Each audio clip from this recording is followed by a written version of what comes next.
Hi there, folks, it's UFO Bob. And I've got one question for you. Are you planning to buy an iPad mini 4?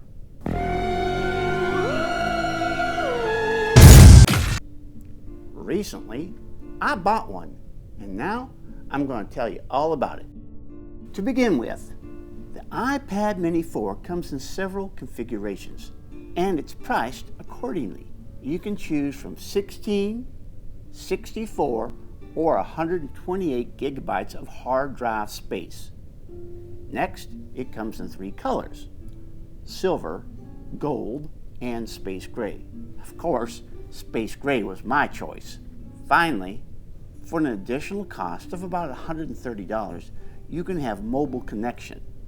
Being tight-fisted with money, I bought the cheapest system. Opening the box, here's what comes with it. First, the usual assortment of Apple paperwork. Next, a 10-watt charger, which can be adapted to different worldwide electrical systems. And finally, there is a USB cable. Now let's fire this baby up. And note, this uses Touch ID technology, meaning your fingerprint.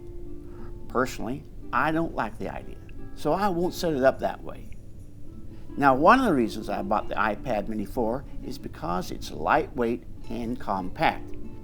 It only weighs 0.65 pounds and it is 6.1 millimeters thin. Great for when I'm traveling.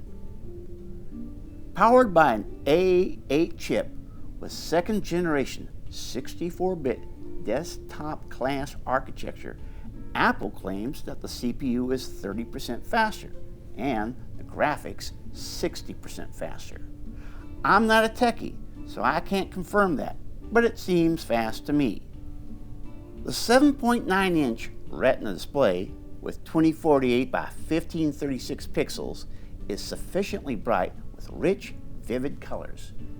And it has a decent anti-reflective coating, perfect for my viewing needs.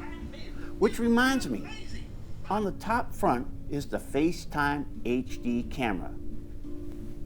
With larger pixels and a refined sensor, the low light performance is improved, but it's still only 720p video. On the reverse side is an 8 megapixel camera, which is an increase of 300 megapixels over the previous version. This allows you to shoot 1080p with slow motion. One negative, it doesn't have continuous autofocus. Too bad.